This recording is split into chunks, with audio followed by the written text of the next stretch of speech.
Muffit is a boss in the Hotland area of Undertale. She's one of the many bosses that's skippable if you purchase a spider donut or a spider cider from the ruins at the beginning of the game. Although when players first encounter her and finish her fight, they pretty much move on. But Muffit's fight has always struck me as out of place. I mean, sure, Muffit was made from a commission, but there are several weird aspects of her fight that just strike me as, well, Gaster-like. Now I know I already made a theory on who Gaster is, and I was hoping to actually cover this in that theory, but I didn't get around to completing this theory up until this point. Now to start up this theory, we need to know a couple things. The first one is about who Muffit is and what her role is in the story. Muffit and the other spiders seem to have a tough time in the ruins, so she has a fundraiser to raise funds to help out the spiders in the ruins. Although her fundraiser isn't the only thing she's using to get money. In the story of Undertale, she gets offered a good amount of money if she gets your soul. Her dialogue consists of someone offering enough money for the spiders to get out of the ruins and trade for your soul. Muffit has always stated that the person who was offering the money was changing shape in the shadows. Now this is very strange. I mean, obviously people jump up to conclusions and say that this is Mettaton, as Mettaton states in the dialogue that he was the one that hired all the enemies to kill you.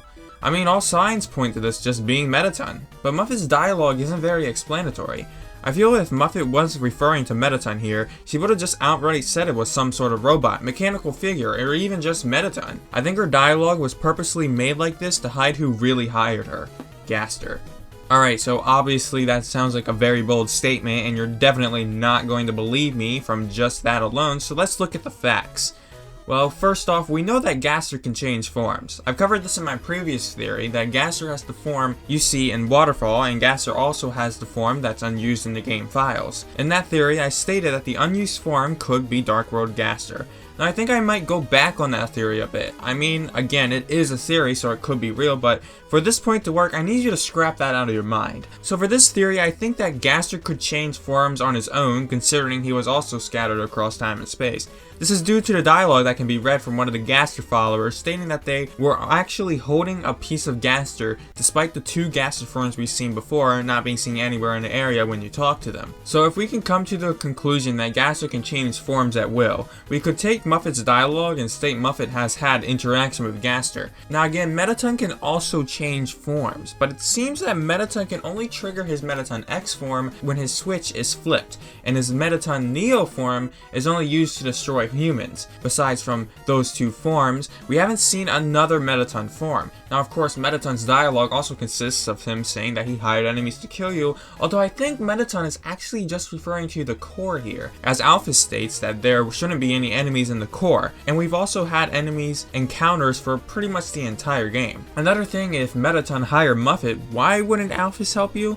I mean, according to Mettaton, Alphys was supposed to guide you for your adventure from dangers that don't exist. Alphys was forcing Mettaton to face dangerous events so Alphys could assert herself in your story. However, in Muffit's battle, Alphys just doesn't help you. No call from her, nothing at all. It's almost like how she stopped calling you in the core because the events there weren't planned. Have you ever checked how random the Muffit battle is? I mean, unlike everyone else in the game that is a boss, we have heard from other characters before. I mean, besides secret bosses like Glide and So Sorry, Undyne, Alphys, Asgore, and even Papyrus and Sans, but Muffit we've never heard from. That's why it seems so random. I mean, of course, this could be refuted by, oh, we just need a boss for Hotland, just like we've seen bosses from the ruins noted in Waterfall. But Hotland isn't over at Muffit.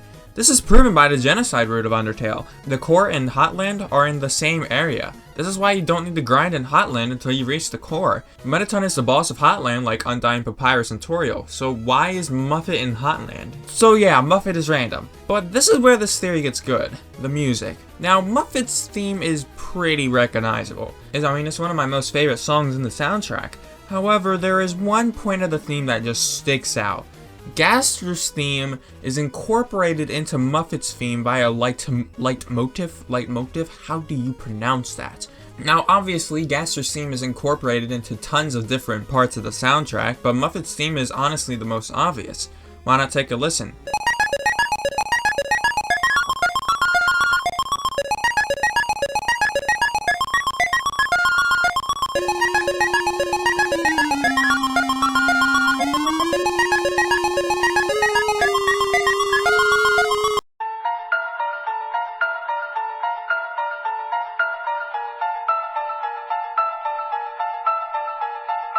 Here's what I want you to try. try humming Gaster's theme during the part of the Muffit theme, and you'll come to find out that, yeah, this is clearly Gaster's theme. It's really obvious that this was intentional, almost like Toby really wanted us to hear this part of the Gaster's theme leitmotif, more than any Gaster leitmotif out there. Almost like it's a gentle nod in the right direction.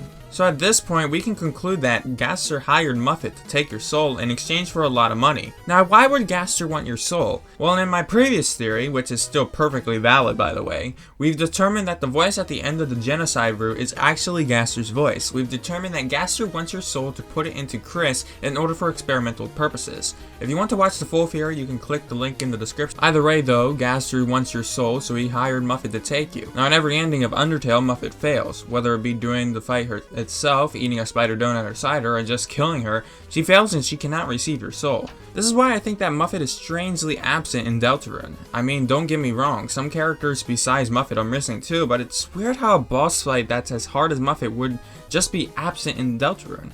I mean, Toby even mentioned that Muffit's fight was a little bit too difficult, so why isn't there any mention of her in Deltarune? Well, I think that after Muffit had failed to capture your soul, Gaster quickly disposed of her and made sure she didn't exist in his world that he was making, the Deltarune world. It isn't until the end of Genocide that Gaster would eventually get your soul and put it inside of Kris. Muffit's boss fight is a tale of Gaster's first and failed attempt at getting your soul from you, while the end of the Genocide route is the successful attempt. Again, I would highly recommend watching my previous theories on Undertale and Deltarune. We really uncovered a lot in those. There will be a playlist in the description for you to check out for more. Thank you for watching. Let me know in the comments if you think this Muffet theory is correct, and I'll see everyone later.